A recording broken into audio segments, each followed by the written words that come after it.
السلام علیکم friends, welcome to کتاب نگری یوٹیوب چینل کتابوں کی نگری میں خوش آمدید۔ میں ہوں آپ کی ہوسٹ اقرا یاسین اور آج میں آپ کے لیے لے کر آئی ہوں تیشا گور کے قلم سے تحریر کردہ ناول محبت کچھ یوں ہے تم سے کے ایپیسوڈ نمبر 27 کو لے کر۔ اس ایپیسوڈ کو سٹارٹ کرنے سے پہلے جلدی سے کر لیجیے چینل کو سبسکرائب، ویڈیو کو لائک اور کلک کر لیجیے بیل آئیکن کو۔ اب سٹارٹ کرتے ہیں آج کی ایپیسوڈ۔ الماس کی آنکھ کھلی تو اپنے ساتھ تکیے کے بجائے کسی سخت سی چیز کو پا کر وہ چیخنے والی تھی، مگر سکندر نے بر وقت اس کے منہ پر ہاتھ رکھا، ورنہ سب جاگ جاتے۔ میں ہوں۔ الماس کی آنکھیں پھیلی، پھر آواز کو پہچانتے وہ نارمل ہوئی۔ سکندر نے اس کے منہ سے اپنا ہاتھ ہٹایا اور اس کی جگہ اپنے ہونٹ رکھے۔ الماس شرما گئی۔ سکندر ہلکا سا ہنسنے لگا۔ آئی مسڈ یو، اس نے الماس کو اپنے سینے میں بھینچ کر کہا تھا۔ الماس نے جھیم کر ہونٹ دانتوں میں دبا لیے۔ مجھے یاد تو نہیں کیا ہوگا آپ نے؟ وہ نہ جانے اس طرح کی بات کر کے کیا جاننا چاہتا تھا۔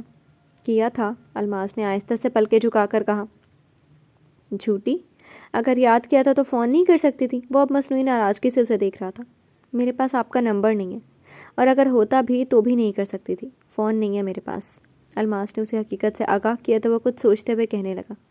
بہانہ اچھا ہے، لیکن اگر بات کرنے کی نیت ہوتی تو بھابھی سے کہہ دیتی، وہ کروا دیتی بات۔ پھر شریر نظروں سے آنکھیں چھوٹی کر کے اسے دیکھا۔ اچھا، کہیں پرسنل یا رومانٹک باتیں تو نہیں کرنا چاہ رہی تھی تم؟ اس لیے بھابھی سے نہیں کہا؟ ان کے سامنے ایسی باتیں کرتے ہوئے تمہیں بہت شرم آتی ہے؟ سکندر کی بات پر الماس کی گالیں سرخ ہو گئی تھیں اور اس سے وہ منہ پھلا کر اٹھ گئی تھی۔ سکندر سمجھ گیا کہ وہ شرما گئی ہے، لیکن ظاہر ایسے کر رہی تھی جیسے ناراض ہو گئی ہو۔ اچھا، اب ناراض تو مت ہو، چھوٹی سی زندگی ہے، کیا پتہ کل میں رہوں نہ رہوں، پھر تمہیں میری یہی باتیں یاد آیا کریں گی۔ الماس کے دل کو کچھ ہوا، اس نے ایک دم پلٹ کر سکندر کو دیکھا، وہ مسکرا رہا تھا۔ الماس اس کے الفاظ سے بہت ڈر گئی تھی۔ اب وہ سکندر سے محبت کرتی تھی اور اس کی قدر وہ اپنی زندگی سے بھی بڑھ کر کرتی تھی۔ وہ اس کا اتنا خیال رکھتا تھا، زمانے کی دھوپ میں وہ اس کا سایہ بن کر آیا تھا، اور اب تک صرف اسی کی وجہ سے الماس کی زندگی آسان تھی۔ سکندر نے الماس کا چہرہ دیکھا تو بے چین ہوا، وہ رونے والی ہو رہی تھی۔ اس کی جھکی نگاہوں میں چمکتے آنسو سکندر نے دیکھ لیے تھے۔ وہ وہیں بیڈ کے قریب کھڑی ہو گئی تھی۔ سکندر بھی اپنی جانب سے بیڈ سے اترا اور اس کے سامنے آ گیا۔ پورے قد سے وہ اس کے سامنے بغیر شرٹ کے کھڑا تھا۔ بنیان کے اندر سے بھی اس کا کثرتی جسم بہت نمایاں ہو رہا تھا۔ کوئی اور وقت ہوتا تو الماس بہت زیادہ بلش کرتی، لیکن اس وقت جو بات وہ کہہ گیا تھا الماس کے دل کو مٹھیوں میں بھینچ رہی تھی۔ اس میں رونے والی کیا بات ہے؟ سکندر اس کے قریب ہوا اور اپنا ہاتھ بڑھا کر اس کے گال پہ رکھا تو الماس بے ساختہ اس کے سینے سے لگ گئی۔ اب دوبارہ ایسی بات نہیں کریں گے۔ اس کی آنکھیں گیلی ہو رہی تھیں۔ سکندر نرمی سے مسکرایا۔ اتنی محبت کرتی ہو مجھ سے لیکن اظہار نہیں کرتی؟ تم اتنی مشکل کیوں ہو الماس؟ صاف صاف کہہ کیوں نہیں دیتی کہ میرے بغیر رہ نہیں سکتی؟ میں اب آپ کے بغیر نہیں رہ سکتی، آئندہ مجھ سے دور جانے والی باتیں نہیں کریں گے آپ۔ الماس نے سر اٹھا کر اسے دیکھ کر کہا اور دوبارہ اس کے سینے میں پناہ لے لی۔ سکندر اس کے اس انداز پر نہال ہو گیا۔ وہ پیار سے اس کا سر تھپکنے لگا۔ اچھا مسز سکندر، جو آپ کا حکم۔ وہ کچھ دیر یوں ہی اس کے سینے سے لگی رہی، پھر اچانک وقت کا احساس ہوا تو آہستہ سے آنکھیں رگڑتی الگ ہوئی۔ وہ میں ناشتہ بنا دوں آپ کے لیے؟ بالکل، آج میں ناشتہ کر کے جاؤں گا۔ جانے کا دل تو نہیں چاہ رہا، لیکن اگلے ہفتے ایک دوست کی شادی کے لیے چھٹی لینی ہے، پھر وہ اسکپ کرنا پڑے گا مجھے۔ سکندر نے اسے باطل نخواستہ خود سے الگ کیا تو وہ ناشتہ بنانے کے لیے باہر نکل گئی۔ سکندر کچھ دیر قبل ہی گھر پہنچا تھا۔ اس کے دوست کی شادی تھی، صرف وہی دونوں تقریب میں جا رہے تھے۔ الماس نے ڈارک پرپل اور میرون رنگ کے امتزاج والی ساڑی پہنی تھی اور سکندر نے سفید شرٹ کے ساتھ ڈارک پرپل رنگ کا 3 پیس سوٹ۔ وہ تیار ہوئے باہر چلا گیا تھا۔ الماس کی تیاری تک اسے کچھ کام نمٹانے تھے اور الماس کو تسلی سے تیاری کا وقت بھی مل گیا تھا، ورنہ اس کے سامنے تو وہ شرمانے میں بہت وقت لگا دیتی۔ سارا نے الماس کی تیاری میں مدد کی تھی۔ الماس کے نانا کرنے کے باوجود سارا نے اس کا اچھا سا میک اپ کر دیا اور نفیس سے جیولری بھی پہنا دی۔ سکندر نے سارا سے کہہ کر الماس کے لیے چیزیں خریدنے کا کہا تھا اور سارا کی پسند اس پر بہت جچ رہی تھی۔ سکندر جب تمہیں دیکھے گا نا تو اس کے تو ہوش ہی اڑ جائیں گے۔ سارا نے ہنستے ہنستے اس کی فائنل لک کا تھوڑا ٹچ اپ دیا۔ سکندر اپنے فون میں مگن کسی سے کال پہ بات کرتے ہوئے کمرے میں داخل ہوا، لیکن اندر آتے آتے ہلکی سی نگاہ اٹھائی تو ایک دم ٹھٹکا۔ ٹھیک ہے، بس تھوڑی دیر تک، الفاظ اس کے منہ میں ہی رہ گئے۔ سکندر نے فوراً سے بات مکمل کر کے کال کاٹی اور الماس پر نگاہیں ٹکا دی۔ وہ اس سے نظریں نہیں ہٹا رہا تھا اور الماس اس کی گہری نظروں سے نروس ہو رہی تھی۔ امیزنگ، بیوٹیفل، اس کے منہ سے بے اختیار نکلا۔ سارا نے اپنا گلا صاف کر کے اس کی توجہ الماس سے ہٹائی۔ تمہاری بیوی کو میں نے تیار کر دیا، اب میرا کام ختم، تو میں چلتی ہوں۔ سارا مسکراتے ہوئے بہانے سے نکل گئی تھی باہر۔ سکندر ہونٹوں پہ مسکراہٹ سجائے اور آنکھوں میں خاصی چمک لیے آہستہ سے چلتا ہوا اس کے قریب آیا اور اس کی کمر میں ہاتھ ڈال کر اسے خود سے قریب کیا۔ الماس کی نگاہیں شرم سے جھک گئیں۔ وہ اس کے کان کے قریب اپنا چہرہ کر کے بولا، میرا خیال ہے جانے کی ضرورت نہیں ہے، میں اس سے کوئی بہانہ کر کے معذرت کر لوں گا، آج میں تمہیں دیکھنا چاہتا ہوں بس۔ الماس اس کے حصار میں کسمسانے لگی۔ ہمیں دیر ہو جائے گی، اچھا نہیں لگے گا اگر دیر سے گئے تو، اس نے منمنا کر کہا۔ مجھے تو بہت اچھا لگے گا اگر ہم جائیں گے ہی نہیں۔ سکندر کی نظریں اس کے چہرے پہ بھٹک رہی تھیں۔ الماس کا دل زور زور سے دھڑکنے لگا۔ وہ کوئی شریر جسارت کرنا چاہتا تھا، لیکن شکریہ اس کی جاب کا، جس کے باعث اس کے دماغ کا ایک حصہ ہمیشہ الرٹ رہتا تھا۔ اس نے بغیر مزید وقت ضائع کیے الماس کی گردن کے پشت پہ ایک ہاتھ رکھا اور خود اس سے قریب کرتے اس کے ہونٹوں پہ اپنی محبت کی نشانی ثبت کر دی۔ الماس شرم سے سرخ ٹماٹر ہو گئی۔ بھابھی نے بلشن زیادہ لگایا ہے یا یہ تمہارا نیچرل ہے؟ وہ اسے چھیڑ رہا تھا۔ الماس اس کے بازو کی گھیرے سے آزاد ہو کر کمرے سے باہر نکلی، وہ بھی اس کے پیچھے پیچھے نکلا۔ اس نے ایک ہاتھ آہستہ سے الماس کی کمر کے گرد حمائل کیا۔ الماس نے ایک نظر اس پہ ڈالی اور جھکا لی، مگر پھر دوبارہ ڈالی اور رک گئی۔ سکندر نے ناسمجھی سے اسے دیکھا تو الماس نے انگلی سے اپنے ہونٹوں کی طرف اشارہ کیا۔ اور چاہیے؟ سکندر نے شرارتاً اس کے چہرہ اس کے قریب کیا تو وہ ذرا سا پیچھے کو ہوئی اور شرماتی لچاتی پھر سے کچھ کہنے کی کوشش کرنے لگی۔ وہ آپ کے ہونٹ۔ سکندر کچھ کہنے والا تھا کہ کچن سے کچھ کھٹکنے کی آواز آئی۔ دونوں نے مڑ کے دیکھا تو آمنہ کچن کیبنٹ سے اپنے فلیکس اٹھانے کی کوشش کر رہی تھی۔ سکندر نے دیکھا تو اس کی مدد کرنے پہنچا۔ اس نے جلدی سے فلیکس کا پیکٹ آمنہ کے ہاتھ میں دیا۔ چاچو، لڑکے بھی لپسٹک لگا سکتے ہیں؟ آمنہ نے سکندر کے چہرے کو حیرت سے دیکھ کر سوال کیا۔ نہیں تو؟ سکندر کو اس کے سوال سے حیرت ہوئی۔ وہ کس وقت اور کیا پوچھ رہی تھی؟ تو پھر آپ نے کیوں لگائی ہوئی ہے؟ سکندر نے بے اختیار اپنے ہونٹوں کو انگلیوں سے چھوا۔ اس کی انگلیوں پہ ایک رنگ تھا۔ سکندر نے فوراً موبائل کیمرہ والا آئینہ نکالا۔ اس کے ہونٹوں پہ وہی لپسٹک تھی جو الماس نے لگائی ہوئی تھی۔ سکندر نے بے اختیار لب بھینچے اور جیب سے ٹشو نکال کر اپنے ہونٹوں کو رگڑا۔ الماس تھوڑے فاصلے پر کھڑی منہ پر ہاتھ رکھ کر ہنسی۔ سکندر نے بڑے جارحانہ انداز میں اسے دیکھا۔ بہت ہنسی آ رہی ہے، واپس آ کر لوں گا سارے حساب۔ سکندر کی دھمکی نے الماس کے دل کی دھڑکن ایک دم تیز کی تھی۔ تقریب اچھی تھی، زیادہ لوگ نہیں تھے۔ الماس کی نروسنس کو نوٹ کرتے ہوئے سکندر اس کے ساتھ ساتھ ہی رہا تھا۔ اس نے سارا وقت سکندر کا بازو کوہنی سے پکڑے رکھا تھا۔ سکندر جانتا تھا وہ پبلک گیدرنگ زیادہ پسند نہیں کرتی تھی، اس لیے اس نے الماس کو ایک لمحے کے لیے بھی اکیلا نہیں چھوڑا تھا۔ زیادہ تر لوگوں کی نظریں الماس پر تھیں، کچھ کی آنکھوں میں پیار اور کسی کی حسد کی جلن نظر آ رہا تھا۔ الماس آدھی نظروں سے انجان تھی، لیکن سکندر کی نظریں چاروں طرف تھیں۔ وہ انجان بن کر بھی الماس آدھی نظروں سے انجان تھی، لیکن سکندر کی نظریں چاروں طرف تھیں۔ وہ انجان بن کر بھی الماس کی حفاظت کرنا جانتا تھا۔ الماس کو اچھا لگ رہا تھا سکندر کا ہر پل اس کے ساتھ ہونا۔ وہ 2 گھنٹہ ہی رکے، پھر سکندر اپنے دوست کو شادی کی مبارکباد اور گفٹ دے کر اسے اجازت طلب کرتا وہاں سے نکل آیا۔ الماس فرنٹ سیٹ پہ بیٹھی تھی۔ سکندر نے ڈرائیو کرتے کرتے میوزک پلیئر آن کر لیا۔ گاڑی میں اب بہت ہی دھیمی مگر جذبات سے پر گانے کی آواز گونجنے لگی۔ کچھ اس طرح تیری پلکیں میری پلکوں سے ملا دے، آنسو تیرے سارے میری پلکوں پہ سجا دے۔ 2 مصرے عاطف اسلم کی آواز میں گونجے، پھر سکندر نے بھی ساتھ ساتھ گنگنانا شروع کر دیا۔ تو ہر گھڑی ہر وقت میرے ساتھ رہا ہے، ہاں یہ جسم کبھی دور کبھی پاس رہا ہے، جو بھی غم ہے یہ تیرے انہیں تو میرا بتا دے، کچھ اس طرح تیری پلکیں میری پلکوں سے ملا دے۔ سکندر کی گانے کی چوائس بہت اعلیٰ تھی۔ الماس کے دل کی دھڑکن ہر لفظ کے ساتھ ساتھ تیز ہونے لگی۔ اس نے ہلکا سا گردن موڑ کر سکندر کو دیکھا۔ وہ سامنے نگاہیں سڑک پر جمائے گنگناتے ہوئے ڈرائیو کر رہا تھا۔ الماس اپنا رخ موڑ کر بھیگی نظروں سے سکندر کو دیکھنے لگی۔ مجھ کو تو تیرے چہرے پہ یہ غم نہیں جچتا، جائز نہیں لگتا مجھے غم سے تیرا رشتہ، سن میری گزارش اسے چہرے سے ہٹا دے، کچھ اس طرح تیری پلکیں میری پلکوں سے ملا دے، آنسو تیرے سارے میری پلکوں پہ سجا دے۔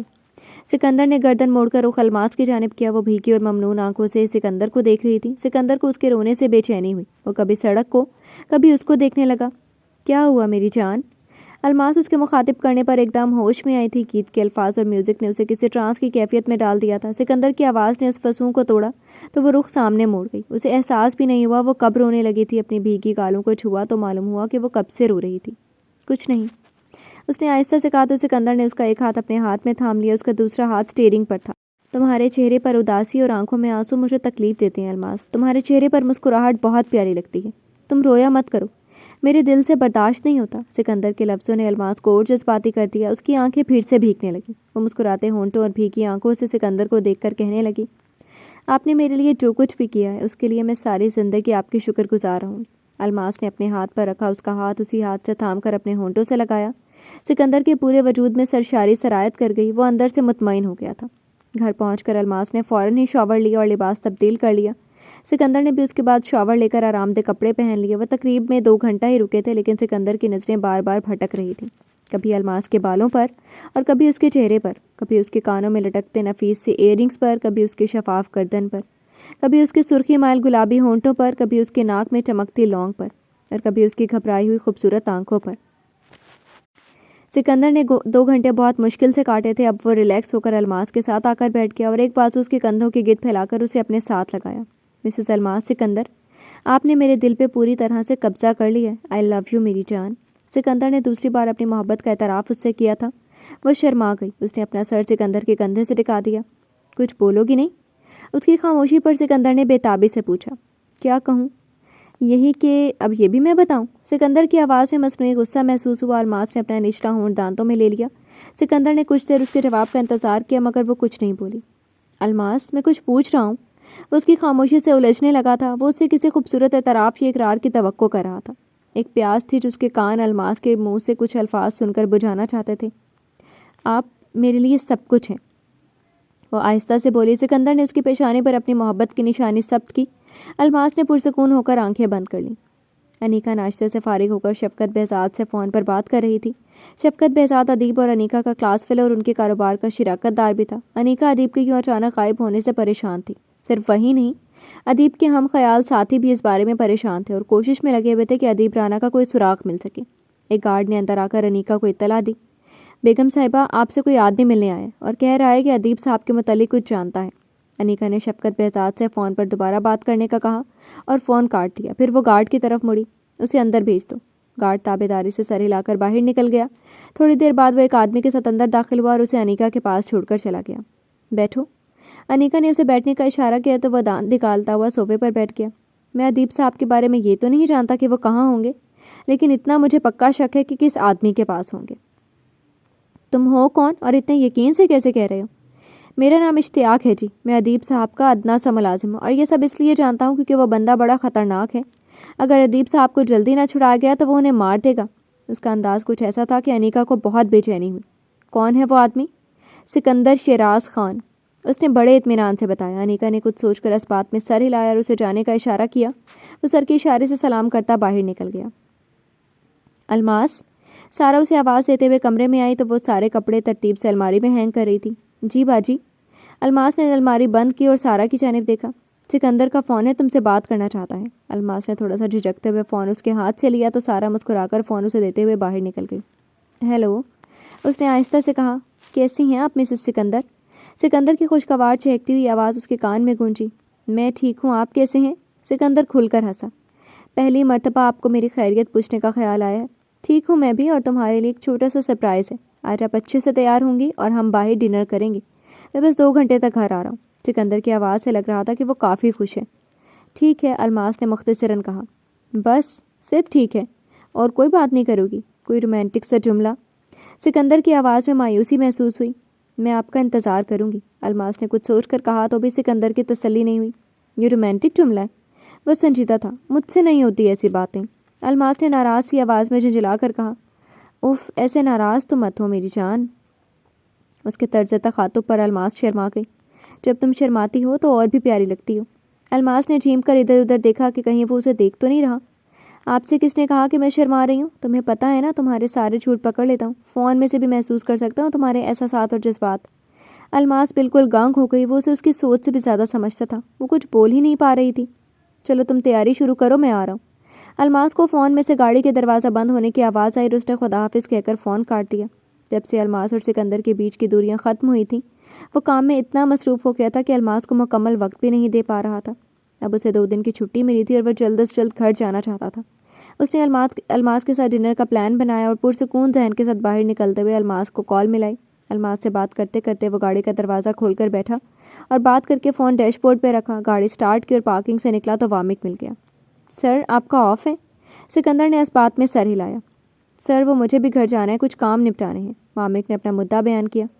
تمہاری ڈیوٹی پہ کون ہے؟ سکندر نے اس سے پوچھا۔ وہ میں نے جمال سے ایکسچینج کر لی ہے، وامک نے بتایا تو سکندر نے سر کے اشارے سے اسے گاڑی میں بیٹھنے کا اشارہ کیا۔ ٹھیک ہے، آ جاؤ پھر۔ دونوں سکندر کی گاڑی میں اکٹھے نکلے تھے۔ وامک کچھ دیر یہیں خاموش بیٹھا رہا، پھر اسے کوئی خیال سا آیا۔ سر، آپ کی مسز کیسی ہیں؟ وامک کے سوال پر سکندر نے ایک مشکوک سے نظر اس پہ ڈالی اور واپس سڑک کی طرف دیکھنے لگا۔ تم کیوں پوچھ رہی ہو؟ سر، دراصل جب سے ان کے بھائی کا کردار کر کے آیا ہوں اب ایسا لگتا ہے کہ وہ واقعی میری بہن ہے۔ وامک نے اپنے سوال کے پیچھے چھپی وجہ بتا دی۔ ٹھیک ہے، سکندر نے الماس کی خیریت بتائی۔ وامک نے سر ہلایا، کچھ دیر خاموش رہا، پھر جیسے اسے کوئی بات یاد آ گئی۔ سر ویسے مجھے بہت دکھ ہوا تھا ان کے ساتھ جو ان لوگوں نے کیا تھا۔ سندس نے جب مجھے بتایا تھا میں تب سے یہی سوچ رہا ہوں کہ آپ کی مسز ایک اچھی اور مضبوط خاتون ہے۔ اچھا ہوا آپ نے ان سے شادی کر لی، آپ کی جوڑی بہت اچھی لگتی ہے۔ سکندر نے ایک سنجیدہ نظر اوپر سے نیچے تک وامک پر ڈالی تھی۔ خیریت ہے نا؟ سکندر سے اس طرح کی باتیں کرنا وامک کو مشکوک کر رہا تھا۔ سکندر نے سنجیدگی سے ماتھے پر ہلکی سی تیوری چڑھائی ہوئی تھی، اس کے روب میں اضافہ ہو رہا تھا۔ کوئی اور ہوتا تو ڈر جاتا، لیکن وامک اپنی ہی دھن میں تھا۔ جی سر، بس یوں ہی آپ کو دیکھ کر یاد آ گیا۔ ویسے بھابھی کا کوئی رابطہ نہیں ہے اپنی سہیلی سے؟ سکندر کو سمجھ آ رہا تھا کہ وہ کیوں ایسی باتیں کر رہا ہے۔ وامک سندس میں دلچسپی لے رہا تھا، شاید اسے وہ پسند آ گئی تھی۔ سکندر کے لبوں کا ایک کونا اوپر کو اٹھا۔ اس کی خاص مسکراہٹ دیکھ کر وامک ایک دم سیدھا ہو کر بیٹھا تھا۔ وہ سہیلی تمہیں پسند آ گئی ہے تو سیدھا سیدھا کہہ دو، بات گھمانے کی کیا ضرورت ہے؟ وامک ایک دم کھسیانا ہوا۔ وہ سر میں تو بس یوں ہی۔ وامک کو بات پوری کرنے کا موقع بھی نہ مل سکا۔ پیچھے سے گولی اچانک سے آ کر سکندر کے کندھے میں لگی، اس کے ہاتھ سے اسٹیئرنگ بے قابو ہوا۔ گاڑی ڈگمگائی مگر اس نے فوراً سنبھال لیا۔ سر آپ ٹھیک ہیں؟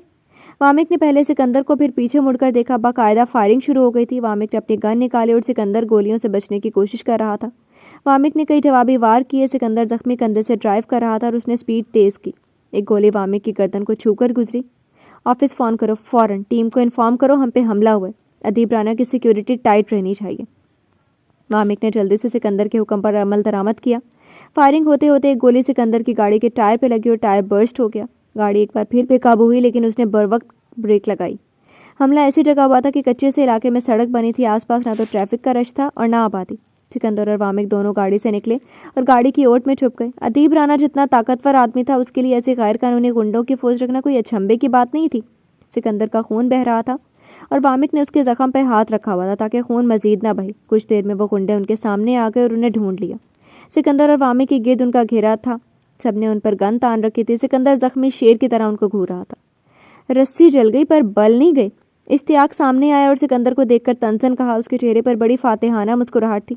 ایک گن اس کے ہاتھ میں تھی اور وہ سکندر کو خود مارنا چاہتا تھا۔ تمہیں میں چھوڑوں گا نہیں، زندہ چھوڑ کر غلطی کی، کتے کی دم کبھی سیدھی نہیں ہو سکتی۔ سکندر نے تکلیف کی شدت برداشت کرتے ہوئے کہا تو وہ قہقہہ لگا کر ہنسا۔ موت سامنے کھڑی ہے اور تم اب بھی مجھے دھمکا رہے ہو۔